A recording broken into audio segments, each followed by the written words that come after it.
Hey guys, my name's Khadroth, and today I'm going to talk to you guys about the Mana Prism shop. Now, Mana Prisms have for a long time been a very interesting sort of currency that the game has. You get them from doing just about everything in the game, but also not enough things.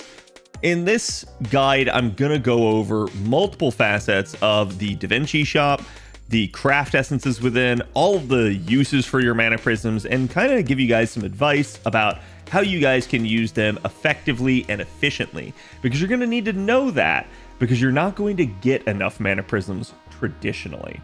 All right, so to begin with, what is a mana prism? So a mana prism is basically, as we already mentioned, a currency that you guys are going to get from various things that you do in the game. Right here on Fandom, you guys can see they do list numerous ways of getting them. The daily event quests is actually incorrect. That is the way that used to be. You do not get them from daily event quests anymore. What you get them from now is completing any daily quest. So they're no longer tethered to the Chaldea event page, the place that you guys will go to do like your QP and your Ember gathering and stuff. That's the way it used to be, but they changed that a long time ago, and it's not been that way ever since. Usually people will also tell you a pretty decent source of them is actually burning your 3-star experience cards. You guys will actually get 1 mana prism for each experience card that you burn, north of the 1 and 2-star variety. So that is to say, your 3, 4, and 5-star varieties will each give you 1 mana prism each for burning them. This is why people generally don't advise you to burn 4 and 5-star embers. Instead, they tell you to burn the Blazes of Wisdom, the 3-star variant, because just due to, in terms of strict efficiency there, they give about 10,000 experience per and 1 mana prism, as opposed to, say, a 4-star ember, which is going to give you about 30,000 experience and still 1 mana prism. So it's way more experience, still not that good of a reward for mana prisms. So the one that people usually tell you to burn is the 3-star ones, and you guys will get those typically from event shops and things like that. So if you find that you've completed most of your other goals in an event shop, it can be a good thing to pick those up, get them, acquire them, and then burn them if you have no other real use for them. From there, obviously, you guys can get them from burning other things like servants and craft essences. Servants are fine once you've NP 5-day servant, but otherwise I don't really recommend burning servants early. And craft essences, I don't ever recommend burning craft essences, even the 1 and 2-star ones. And the reason why is because you can make craft essence bombs out of those and basically use them as fodder material to level up a very awesome way of leveling up your craft essences that you actually want to level. So if you guys ever need more information on that, please go check out my craft essence bomb video. I go through the steps of how to do it and kind of the logic on why it works. And again, you guys will definitely help yourself out on that end, as you'll spend way less QP doing it the more efficient way. So again, don't burn your craft essences. Instead, combine them and feed them to other craft essences. Experience cards, like we already mentioned, the 3-star variant is the good one to burn. 1 and 2-star, I mean, you can burn them if you want, but you're not getting much out of it. And obviously your 4 and 5-star you don't want to burn, because you're getting a whole lot of benefit out of those. The status up cards here listed are your foes. I also will tell you, don't burn any foes until you have foed all of your units. That may sound like a really crazy goal to try to achieve. It is actually doable even for a free-to-play player. It is something that will take quite a bit of time, quite a bit of FP rolling over time, but even the 1 and 2-star foes can actually be really good to utilize on your account, because there's no other way to farm foes manually. So you're just going to have to roll basically in order to get more, or get them given to you from various other campaigns. So again, my advice, don't burn those either unless you're just completely done with them. So that then kind of restricts the actual resources for how you can get mana prisms. Thankfully, there are a couple other ways to do it. You guys can see they do occasionally get rewarded from events and campaigns, as well as login rewards down here.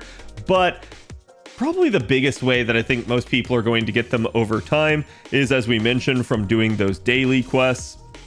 It has kind of been a thing traditionally where we basically end up getting the improvement to this, and it's something that we have definitely cherished over time here, because mana prisms, especially if you were somebody that didn't go hard into, say, lottos, for a long period in time were difficult to kind of get your hands on because of this. So now whenever you guys complete any quest in the game, for the first 3 times each day, you will get 10 mana prisms for each of those, which means you get 30 mana prisms a day as long as you do your 3 quote daily quests. Remember, those quests can be anything, could be an event quest, could be story, it does not matter, it just has to be 3 quests. You're going to get 30 mana prisms a day. We can kind of assume you're going to get about 30 days in a month, which means you're going to get about 900 mana prisms if you guys play and do your 3 runs every day. So that's going to be the amount that you'll get per month. And the reason that we need to know that is going to be a little bit more important coming up here, but just hold on to that number for later. The other way in which a lot of people get it, as I already mentioned there before, was from lottery style events.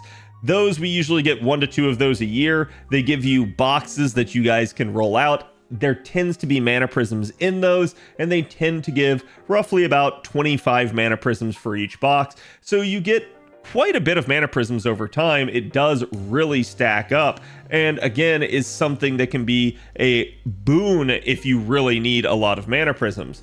So if you're somebody that's fresh starting the game, or you're just looking to kind of get over the hump a little bit on some of the requirements that you have for your mana prisms, that's an easy way to do it, is to just try to farm more boxes during a lotto. The last way is a much more recent change. It actually hasn't occurred on NA yet as of the recording of this video, but it will be occurring at the 8th Annie this year. So understand that this is going to be something that's going to benefit a lot of players, but it will benefit some more than others. And unfortunately, for better or worse, the ones that it'll benefit the most will be the ones that arguably need it the least. So that's just going to be kind of a little bit of an annoyance. But basically at 8th Annie here coming up, they actually do make a couple of changes to the system, and they now make it so that you guys can get mana prisms every single time you roll in the actual like quartz gacha. So that can include things like tutorial summons, that can include destiny order summons and your lucky bag summons, but it's definitely something you guys want to make note of. So essentially every single time you use a quartz, you're going to get 5 mana prisms, and then if you end up doing an entire multi, you're going to get 50. So the +1 here doesn't count for it, but still 50 per multi is definitely a nice and needed addition. A lot of people needed the extra like income for mana prisms, but because this is tied to quartz, this means you free-to-play players that maybe don't roll as much, you're not going to get as much benefit out of this. You'll still benefit from this every time you roll, but you're not going to get as much as, say, a whale that's going to be rolling constantly. The difference there is, too, if you're a whale or you're just a much more active player, you probably have other ways of getting the mana prisms, and you probably already have a ton as well. So to me, this is one of those things where it's like, it was nice that they added this. This is absolutely a good thing, but it probably could have been handled better in a much more free-to-play friendly way. So don't look the gift horse in the mouth, but obviously this is something that could be improved upon. Because for me personally, and I think I'll demonstrate that here in a minute, you're going to see we do not get enough mana prisms in the game right now for you to actually be able to purchase everything that you potentially want. So with that in mind, again, we can kind of move on to the next thing. So the DaVinci Workshop actually has several ways of spending mana prisms, and I'm going to kind of go through each of them with you. They have dressmaking, which is again going to be your costumes. To me, I'm not really going to go over these in this video because costumes don't have any effect on gameplay really.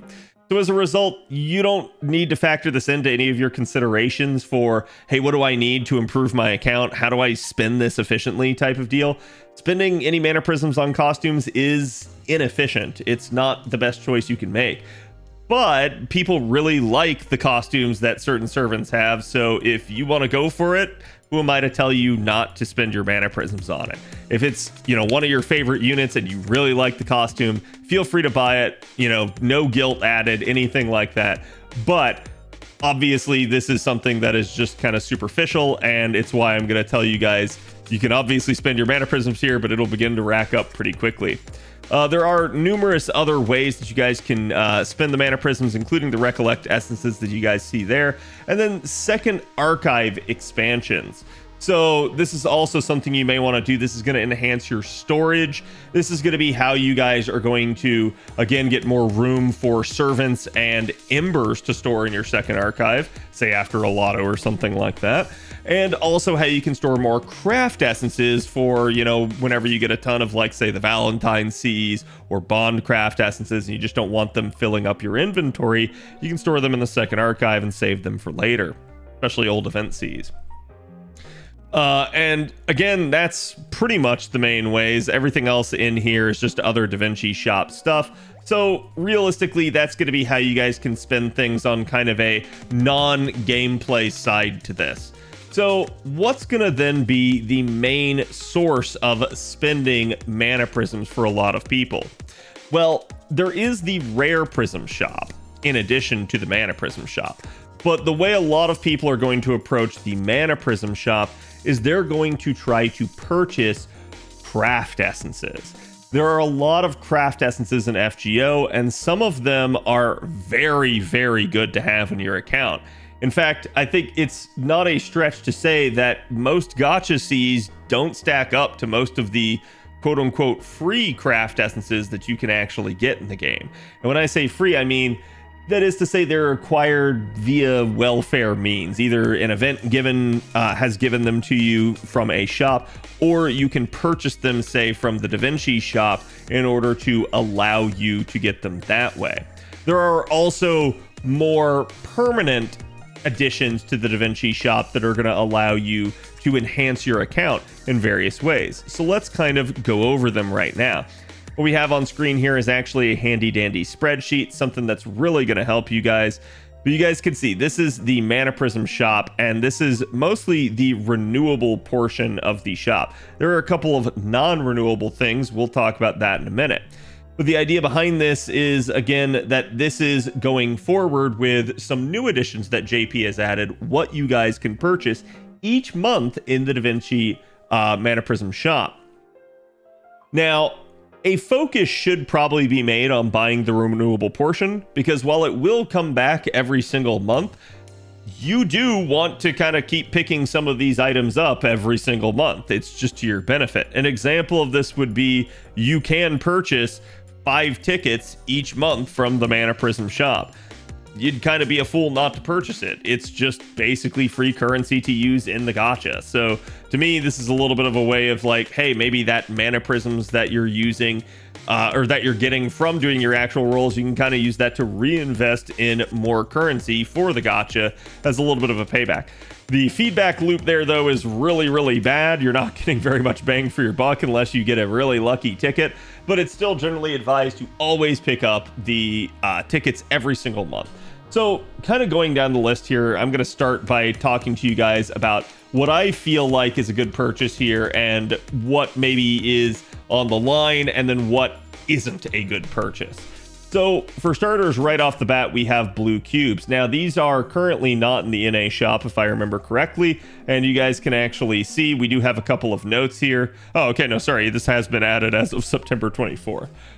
So again, it's not officially a monthly item, but it does frequently appear due to campaigns and things like that.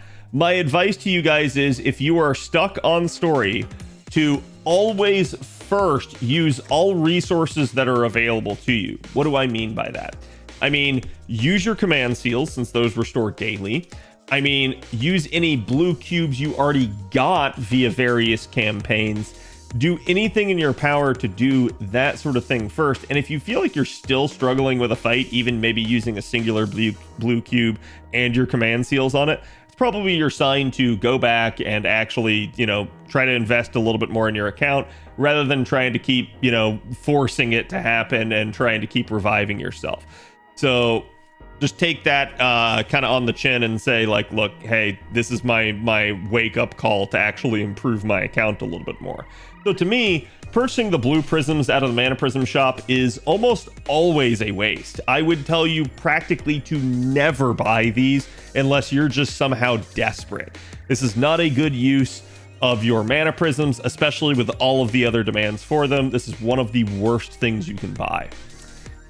So now, next up here, we have the teapots. You guys can see these are added with the 30 million download campaign in the future. and you're going to be able to exchange for one of these a month. It's going to cost you 30 mana prisms, or sorry, yeah, it's going to cost you 10 mana prisms. You're going to be able to trade 30 times a month for these, rather than it being only one purchasable. It is a stack, so you're going to be able to get quite a bit of extra bond out of this. Teapots will enhance your bond by 50%, so you're going to be able to get a decent amount there and be able to bond up your units faster. Now, depending on how you feel about bonding characters, some people believe that this is the best thing that you can possibly do for your account. You're going to get obviously courts and stuff from that, but there is the flip side of that, which is that bonding happens really fast for certain characters, especially units on your front line. Some people worry about bonding them too fast, reaching bond 15 even with some of the units, and then kind of being inefficient with them if they wish to use them from that point on.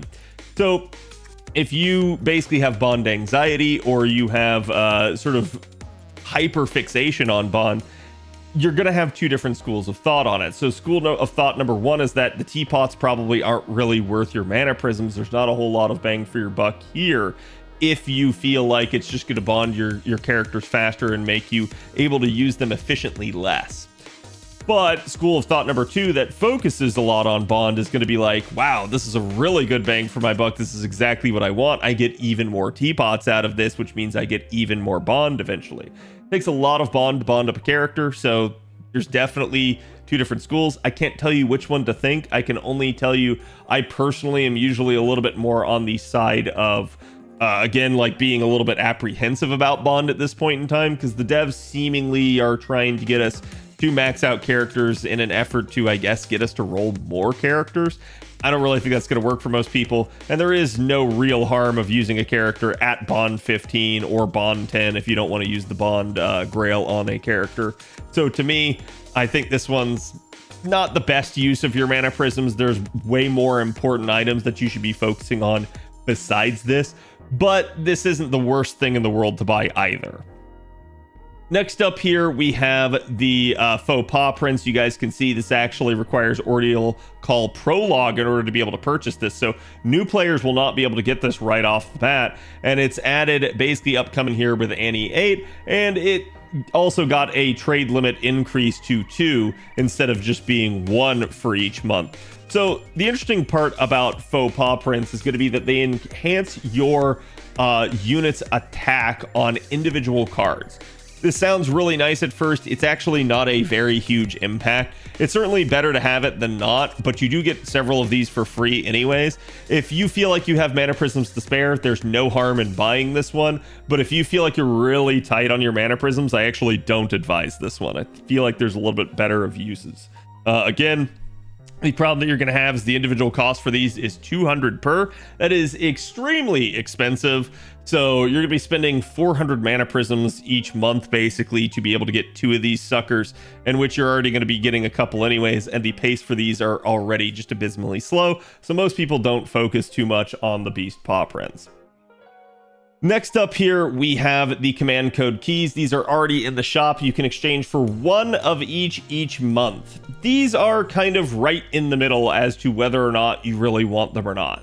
To one degree, you are going to get command code keys from other sources. You are going to get them from free from certain events and maybe even certain campaigns. So they're not an imperative gotta have, but also they do directly correlate to you being able to unlock the cards for your characters to be able to put command codes on them. So if you feel like you have a bunch of characters you want to do this for and you don't have a whole lot of keys, I do think this is a pretty decent one to purchase. It's just maybe not the best use of it, since purchasing all 3 of these will cost you 300 mana prisms a month, or at least 100 for each that you want. Again, the ticket is, to me, the probably just best thing to buy here, unequivocally. Like, if you can spend mana prisms on nothing else, make sure you get the tickets each month. This is really, really good. There is obviously no other way to purchase Gacha currency for free. So to me, this is probably the best bang for your buck for each mana prism that you have. It is going to be only doable 5 times each month. It's going to cost you 20. So Again, this is only 100 mana prisms. At the end of the day, this is really, really good value, really, really good bang for your buck. Next up here, we have the foes, or sorry, not the foes, the experience cards. The experience cards are a little bit more of a, I'd say they're on the high end side, but I do know some people that don't feel like this is worth. It really depends on your focus and what your plans are for your account. So if you're a newer player, these are really worth. You're going to get a lot of value out of it. If you're a more veteran player and you feel like you have a lot of your units already leveled up and you don't really see, much more of a future for your embers, this can definitely be a lot more debatable. They're definitely hefty in terms of their cost. You can see it's going to cost you 400 mana prisms basically in order to be able to buy the stacks of 5-star embers, and it's going to end up costing you another 150 basically for the stack of 4-star embers. So they're non-essential in the sense that you're going to get embers from a lot of things, and you can use your AP to farm embers, but you also would then in theory have to use your AP to farm embers. So if you want to be able to spend your AP on maybe other things and free yourself up from that, using your mana prisms can be a decent way to exchange for this. So I still like purchasing these. I have a ton of mana prisms to spare on both my accounts, so this one's not really burning a hole in my pocket too much, but again, I can completely understand why some people wouldn't. For me though, on both my accounts, I start by trying to level up all of my units to max level, and then 2, usually have pretty robust grailing plans and then also future rolling plans. Some people may not. Some people may have a very small account. Maybe it's very easy for them to get their units up to max, and then they don't have a huge use for embers because maybe there's only a couple of units they wish to grail. So again, depending on your feelings on this, you may feel like you don't really need to get these. The choice is yours. It's up to you, but I would advise getting the embers. It just depends on your thought process on it. Next up, we have the foes. Now, the gold foes here are much more recent additions to this. Again, if we zoom out and look at it, you guys can see this was added also with Annie 8 and does require the Ordeal Call prologue. So they've done a little bit of locking of some of these renewable items in the Mana Prism shop behind story as an effort to both reward people that have gotten it done and have stayed up to date, but also to incentivize people to get it done. So in that regard, I don't really blame them for this. I think this is a nice reward. If you're somebody that's been playing a long time, you have a ton of mana prisms, this is an excellent drain on your mana prisms. If, however, you are a much newer player, 500 mana prisms is a ton. The way to think about this is usually buying craft essence copies out of the shop. It's 1,000 for each copy for a total of 5,000. So purchasing the monthly gold foes out of the Mana Prism shop would cost you one of those copies in theory, because it's going to cost you 1,000 to purchase both of these, and you can only do it once. That being said, there is that opportunity cost. For every month you let this go by, that is another set of gold foes that you didn't purchase.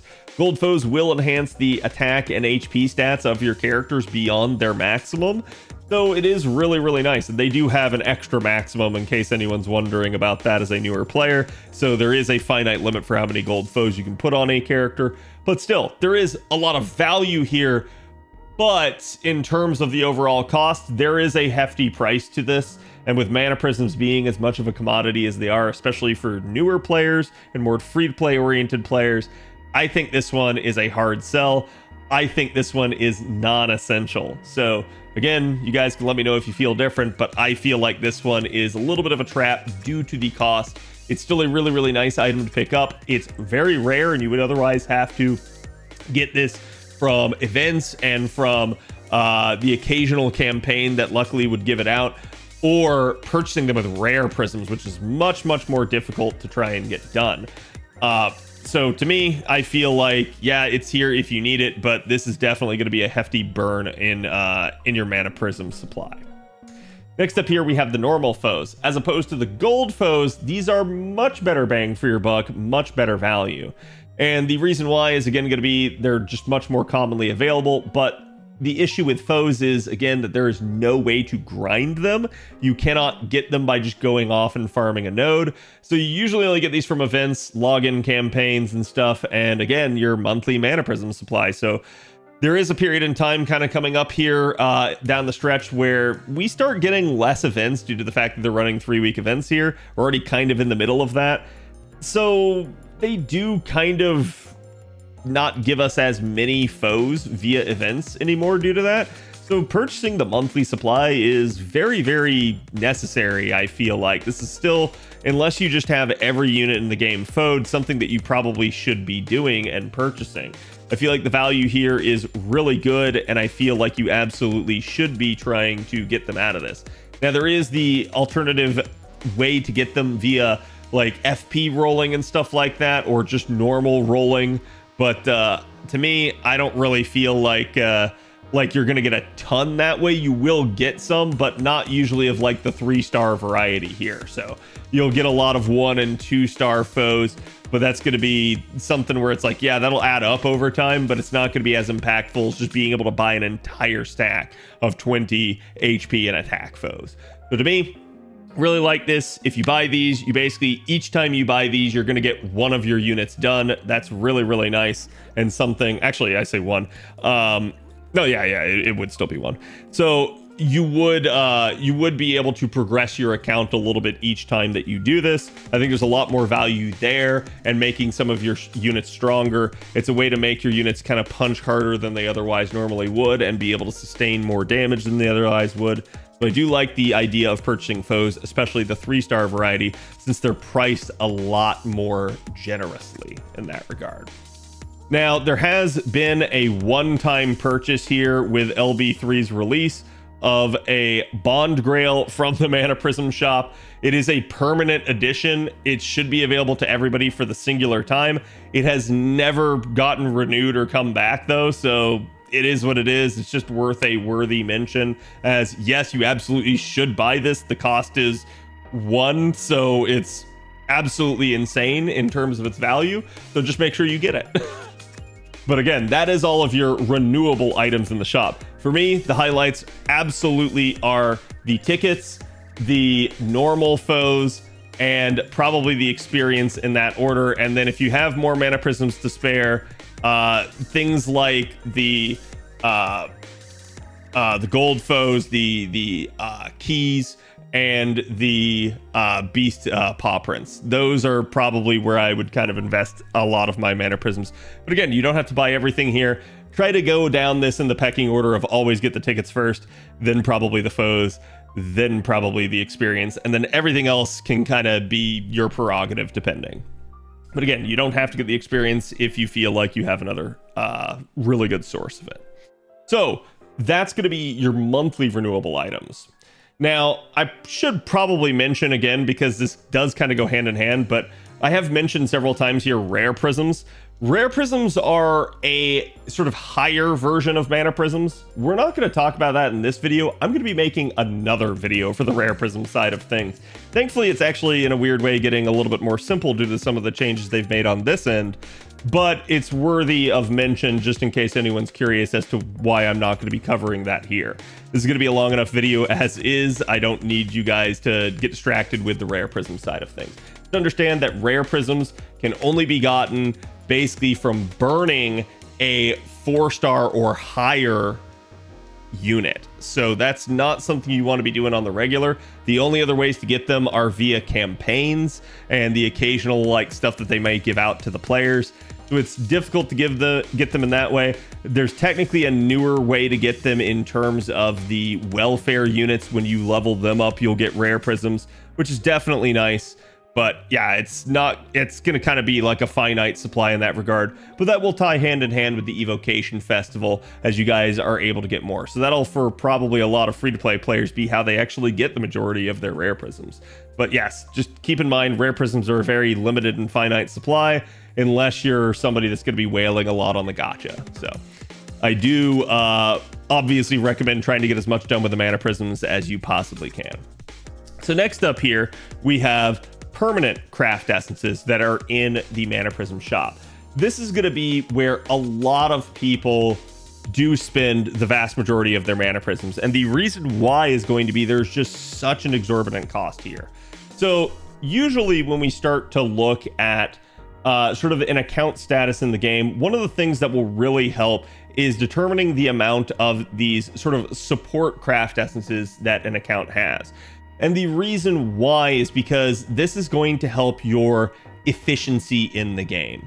So for instance, if we look at something like Chaldea Lunchtime here, you guys can actually see, and this spreadsheet is very nice, it gives you guys a link to it. This craft essence is going to, with a normal effect, only increase your bond points earned by 2%. That's nothing really. But if you look at the MLB, so once you get all 5 copies, it will give you 10% bond point increase. That is not a insignificant effect. That is very nice. So is absolutely worthy of a slot in your backline or something like that from time to time, maybe on a support character or something, because it's just going to enhance the amount of bond that you're gaining. So earlier when I was talking about bond, I did not try to convey to you guys in any way, shape, or form that bond in and of itself is bad. You usually do want to bond as much as you possibly can within an efficient way. So if we start talking about bonding and start talking about hitting a cap, yes, obviously if you're using a unit that's sitting at their cap, you're not going to be gaining any bond with that unit. So that would then make it inefficient. So the idea behind not trying to bond maybe too much is not hyperfixating to the point where you can't use your most effective units efficiently. You want to be bond efficient. You want to be as bond efficient as possible. So in that regard, usually one of the best craft essences to get is something that's going to increase your bond. So in that regard, I do really like something like Chaldea Lunchtime. It's a very, very good craft essence to get. So what then is the problem? The problem is it's going to have a hefty individual cost. It's going to cost you 1,000 mana prisms per copy to purchase something like this. And there will be a trade limit of 5. In other words, you can only ever get enough to MLB the craft essence. You can never get more. So what this means is going to cost you 5,000 mana prisms a pop to MLB one of these CEs. That's going to start to add up real quick, especially if you're a newer player and you're coming in fresh and you haven't purchased any of these. This is going to get spicy for a lot of you really quickly. The good news is they have kind of made changes to this system, because the way this used to work, these were all old temporary CEs that got brought back to being made permanent. But what they did is they actually put it in the rare prism section, and they made it cost a rare prism to re-unlock it.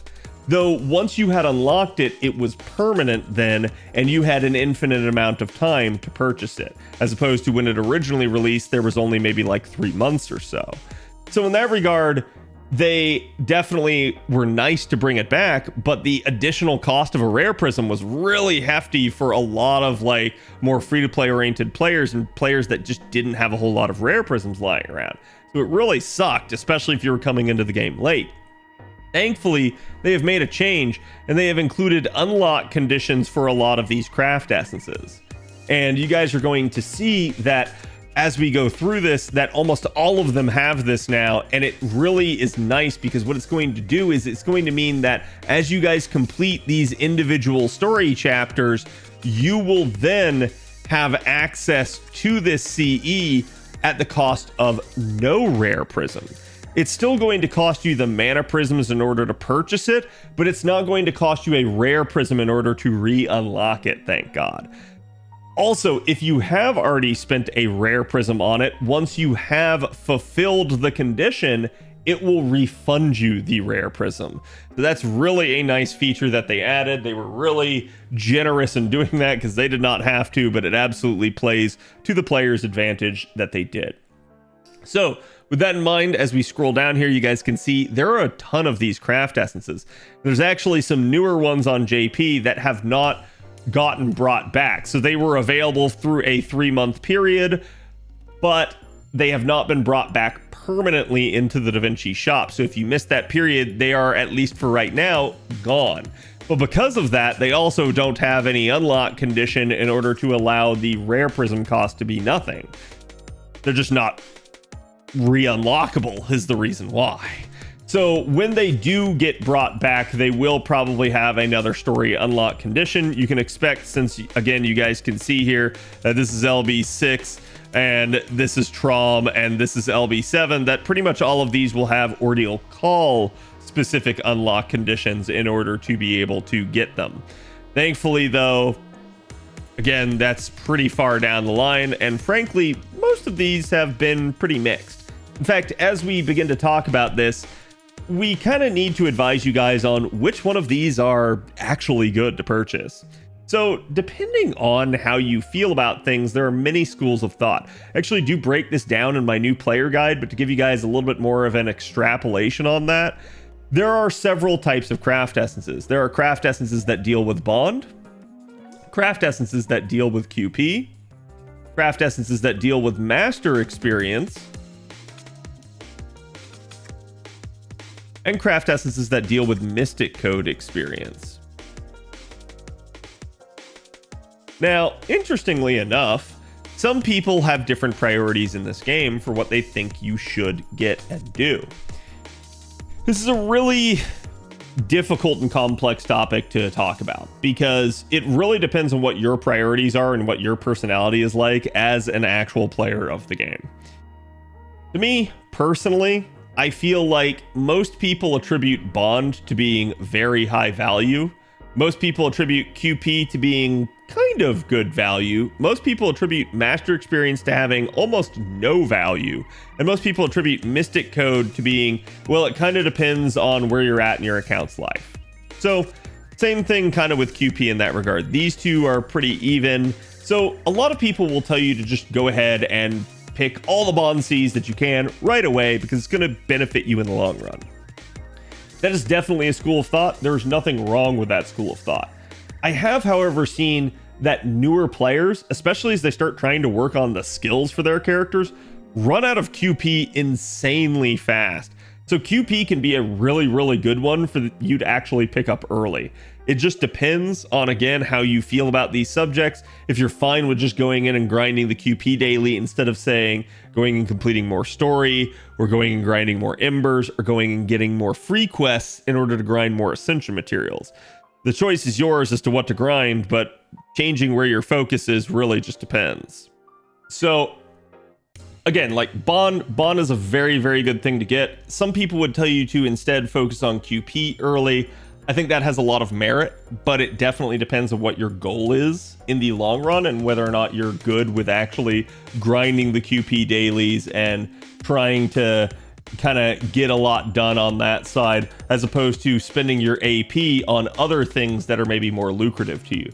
And that being said, as you do pick up the QPCs, you probably will want to grind the QP at least some in order to be able to gain that benefit. So there is still going to be a little bit of a trade-off. But at least that means that when you do grind that, you will be more efficient at it and you will get more bang for your buck. Master experience, I feel like, is just almost not worth to ever buy these craft essences until much, much later on. And the reason why is because most people don't actually need to hyperfixate on it. It's usually something that just gets leveled up by default. And honestly, you pretty much level all the way up into the hundreds very, very fast as a new player. So it's usually not to your benefit necessarily to try to actually min-max this. After, I believe it's master level 140, there's really not a huge benefit. It starts to really, really slow down in terms of master levels and benefits that you get. And at that point, you just start occasionally getting maybe a singular point of team party cost, which is good, but it's only usually every 10 levels after 140. And you also get at least a couple more friend slots. So if you feel like you need more friend slots, it can definitely be a thing. But most people just choose to kind of grind that one passively as it just levels up from everything you do. So most people don't try to buy the craft essences to try and enhance it too much. And then Mystic Code experience, you could make the same argument about like master experience as you could with Mystic Codes, but the difference is Mystic Codes actually do affect your gameplay. So most people will actually buy the Mystic Code experience increases and try to kind of level up their Mystic Codes as fast as they can. The one exception to this rule, though, is the plug suit variety of Mystic Codes. So there are two of them at the moment. They're the ones that allow you to have order change and allow you to switch the party around. Most people don't try to like fast track those two Mystic Codes because you have to use them so often. It's one of the only ways to switch your party without killing someone. So it's usually prioritized just kind of by default due to certain compositions requiring it. So at that point, most people don't have to actually try to fixate on leveling those two. But usually you're going to try to want to level up all of your Mystic Codes, especially ones that have some pretty good uses. So at that point, people do actually purchase the Mystic Code craft essences, as they will enhance the experience that those get and allow you to level them up faster. Now, those are the 4 types. But then there are mixes and matches between the two. So you might have a C that gives you both Bond and QP, or Master and Mystic Code experience. Those sorts of things happen. What I will generally tell you as a rule of thumb is that, at least for the first couple on this list, they are almost all craft essences that will give you 10% of a given like effect. So Chaldea Lunchtime, as you guys remember, gives you 10% bond up. Mona Lisa gives you 10% QP gain. Personal Lesson gives you 10% Mystic Code gain. And Personal Training gives you 10% Master Experience gain. Usually these are really good. I highly recommend buying all 4 of these, even Personal Training, though Personal Training can wait till last or be kind of slow rolled until you get some of the other ones. And the reason why is because 10%'s a hefty amount compared to what some of these other ones give, and it's really, really good to have these for yourself. Now, then there is a variety that kind of comes up here that's split, like Detective Foams or Chaldea Tea Time, which is solo. And what this does is Chaldea Tea Time, instead of being a 10% split, it is 5% for you and 15% if you put it up on your friend support and a friend uses it instead. You're not going to get that 15% benefit, but they will. So they'll be more likely to take that, and this will be a good craft essence for generating you friend points. A lot of people look for Chaldea Tea Time on specific meta supports that they use in the game, and so this one's a really, really good one to purchase if you wish to gain more FP faster. The thing that I'll say here is these usually take a backseat to the 10% ones because they're not as beneficial to you directly. And then from there, I feel like a lot of this depends on whether or not you have a robust enough support list to get people to use the certain units. So if you have meta supports, usually what a lot of people look for on their actual supports when going into a node. So that's one of the reasons that people will kind of prioritize those that have these CEs at the expense of taking basically anything else on support. Not always a guarantee, but it's why a lot of people do focus on it. So in that regard, purchasing some of these can be really useful, at least to your friends, but not as much to you. From there, I do recommend, though, at least getting like the QP, the Bond, and maybe the Mystic Code one. Some of the split ones can be really, really good, but it depends on what the split is. So as we already mentioned, Detective Foams here, it's a really good one. It's actually all attack scaling, so it's a good craft essence to level as well. But this one is 5% bond and 5% QP gain, so you're still getting 10%. It's just split between the two. If you need both of those effects at the same time, it's perfect. It's great. Highly recommend it. And you are going to have something where you'll feel like stacking some of these. So you might take Chaldea Lunchtime, Detective Foams, and Chaldea Tea Time all at the same time in your own back line of your party in order to stack the maximum amount of potential bond that you can gain. So eventually you will want to purchase them, but your priority should be the 10% Cs, then maybe the split Cs, then maybe the 5 and 15% Cs. And then we get into a category where things start to get weird. So for instance, if we start looking at Seeking the End of Eternity right here, you guys can actually see this one is increases your friend points gained when using a friend support and say Master Experience. There are several variants of these, basically one for each of the 4 types, with friend points gained when a support uses it. So you'll get more. It's definitely nice. I just don't feel like these have a whole lot of value unless you really want to fixate and prioritize your FP. To me, it can definitely be a thing, but I think this kicks them pretty much a lot further down the list than most of the other ones that you wish to acquire. And honestly, it starts getting really, really weird at certain points as we do start to get, how do I put this, some really mixed results ones. Let me see if I can find you guys an example of this. I believe Man in Chaldea is one of them. Yeah, so Man in Chaldea is also one where it's friend points gain Master and Mystic Code, but they split the 5% now. These, to me, personally, they're not worth purchasing. They're not worth the 5,000 mana prisms. It's too diluted. It's too spread out. There's no real huge benefit to this. And I feel like a lot of people, when these came out, didn't purchase them because of that. Mana prisms are very difficult to acquire enough of in order to be able to kind of spend a lot on your account. So it really is something where you kind of have to triage this and just prioritize certain CEs over others. So don't feel bad if you either don't have enough mana prisms to purchase some of these, or you just kind of decide, hey, these aren't really worth my time. It's perfectly fine. Just get the ones that you feel like will help your account the most due to your play style. Now, again, obviously over time, you may find other ways to acquire some of these, and you may be able to kind of fall into a really nice sum of mana prisms. Maybe you do a lot of rolling, maybe you do a lot of farming in a lotto. That's fine if you want to adjust your desire to kind of collect all of these later, but you don't have to get them.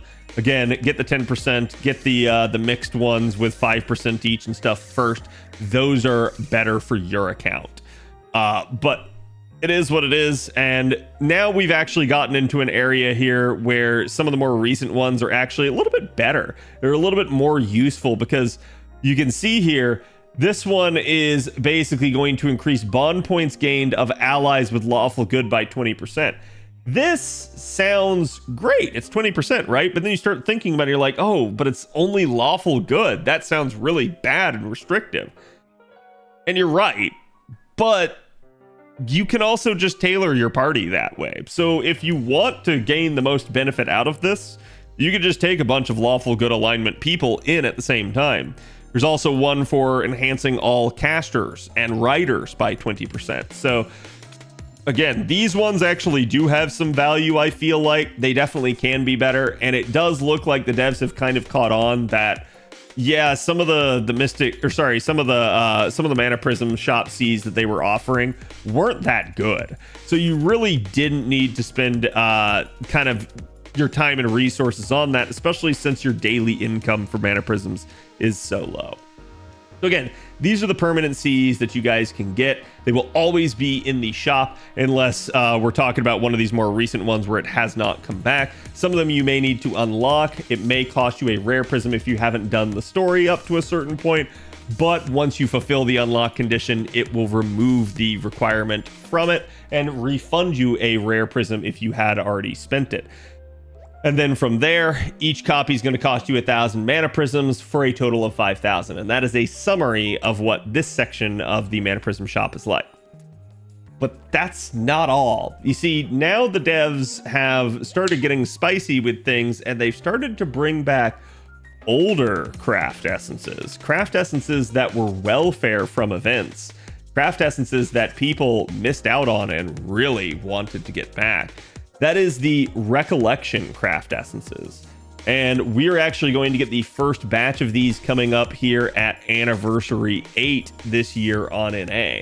So this is going to kind of throw a monkey wrench into people's plans that are maybe just hoping to purchase just those support craft essences from the permanent side of things. Interestingly enough, Recollection craft essences are very variant. Certain ones are going to be really, really good for your account. Others, not so much. Some of them will be very situational. Some of them will be just extremely meta. And it really just depends on how long you've been playing the game. If you're a new player watching this video, you're going to want a lot of these. If you're a more veteran player watching this video, you probably already have a lot of these.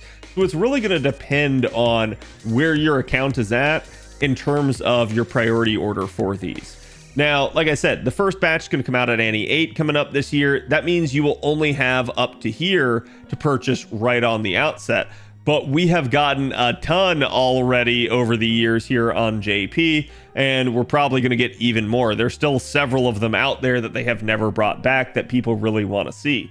But there are some very, very easy highlights that I can kind of point to that are very much worth your investment. Now, to a degree, each one of these needs to be looked at one by one. If I sat here and did that for an entire video, this video would never end. So I'm not going to do that with you, but I am going to point out to you a couple of key ones that I think you should really focus on. And obviously, maybe at some point I will go back and go through each one of these one by one in a separate video. But for right now, I think within the first batch right here, Golden Sumo, absolutely worth the investment. It is 5,000 mana prisms. This one is a 50% attack scaling, or sorry, 50% charge, starting charge CE with all attack scaling and 15% attack up on the craft essence. So it's a really, really nice one. It's not necessarily going to outpace certain other craft essences if you're just like NPing and stuff, but it's really, really good when you feel like you're going to be doing a mixture of just about everything, especially a lot of carding. This one can be really, really nice. And again, the question is going to be, should you prioritize something like this over, say, the permanent craft essences that support your account a little bit more? That's going to depend on what you have available. I feel like we actually do get a ton of really good welfare craft essences from events. There's still a ton coming up on NA. There is still going to be more released, I'm sure, on JP. So to me, these don't have to be a super priority for you, because you should very quickly upon playing the game get other good craft essences to help you out, assuming you're doing your events. And I highly recommend doing that. Now, that being said, you may be story locked out of the events if you haven't kind of caught up enough in order to do certain ones. That can be a major thorn in your side as a new player. That's why we always tell you guys to prioritize story as much as you can to try and get caught up. But again, as you look to this, you can maybe say, hey, as long as I can get my hands on some of those other good welfares that are currently coming out, maybe don't need some of these as much. From there, from the second batch, just kind of looking at this, honestly, it's Holy Night Supper. Holy Night Supper is still just ridiculously good. It's also another 50% starting charge craft essence. You're going to want a lot of those. It's also all attack scaling in terms of its stats, so it's a really good one to level up. And it also gives NP damage up and crit damage as well. So it's a really, really solid one from the second batch here, but there are other Cs now that kind of outpace it. So it just depends on kind of what you need. Looking at the third batch here, honestly, it's probably going to be the Merciless one and Golden Captures the Carp. These two stand out for me in a couple of ways. The Merciless one is basically a craft essence where if the unit with it dies, it's going to give the rest of the party charge. It is really, really a solid one, as you guys can see here. It will also increase buster performance of all of the units available in the party. So you can use these on units that you feel like maybe have like a taunt skill or something to get them killed on purpose, and then use that to rotate the party and buff the rest of the remaining party.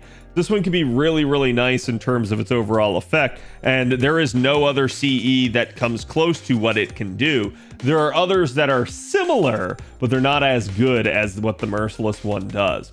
And then Golden Captures the Carp is another really, really solid one, as it is both a Star Bomb CE and it has 50% charge. So whenever the unit enters the field, they will basically give you 20% stars right off the rip. So it's really, really nice if they get rotated in, or if they just start there turn one, you're going to get those 20 stars. You won't get them per turn, but you will get a nice big lump sum of stars off of one shot. It's also going to charge, again, 50% charge right there, and be all attack scaling. So you can actually invest in this craft essence if you really want to, but you don't necessarily have to like level 100 it or anything. So those two are pretty good from that third batch. From the fourth batch here, I already see it. It's just kind of sticking out like a sore thumb at this point. Yeah, it's gonna be Ox Demon King. Ox Demon King is unparalleled in what this game can do. A lot of bond Cs in the game can give you like attack up for the rest of the party, or buster up for the rest of the party, or some other effect. And usually you don't want to use those. We do have the grand system upcoming that'll kind of shake that up a little bit, but usually you don't want to use those on anybody other than a like meta support type of unit, where you maybe don't care what craft essence they have, because they're just supporting your damage dealer. Ox Demon King is great for this sort of thing without having to have a bond CE. It basically is the effect of a bond CE without requiring you to bond a unit to bond 10. What do I mean? So as we go to look at the effects of it, it will allow you to, when entering the field for the first time, increase the party's buster performance by 15% for 3 turns. There is no arts equivalent or quick equivalent to this in the entire game outside of Bond CEs. Also, the only other equivalent to this CE outside of Bond CEs is another one that just came out on JP that gives 15% attack up for 3 turns. So that can actually be stacked with this one, and if you have a buster party, this will just make them hit very, very, very hard. So Ox Demon King is one of the older CEs. It is extremely valuable. Highly, highly recommend getting your hands on it whenever you get the opportunity to. From here, looking at the final batch that has come out, honestly, nothing in this batch particularly screams at me. Hot Springs Under the Moon is okay. Dive to Blue is okay. Foxy Lady is okay. But really, like, out of a lot of these, they're good, but they're not, like, nearly as high priority as the ones I've already listed. So to me, again, these Recollection Cs, really, really nice to have, can absolutely benefit your account. I highly recommend going through each one of them one by one on your own and looking at the effects and maybe seeing if any of them help you. But they probably aren't a huge priority, assuming you're doing your events as they come out, compared to some of the permanent Cs, which are going to be much more of a kind of get it or lose it type of deal as they come out with new ones. With that in mind, if they do come out with a new permanent Cs after the release of this video, remember, you will have a 3-month time period to be able to purchase it. So usually we advise you guys to make a decision then and either get it right then or not at all, because you're going to be waiting a little bit of time for them to actually get permanently added back.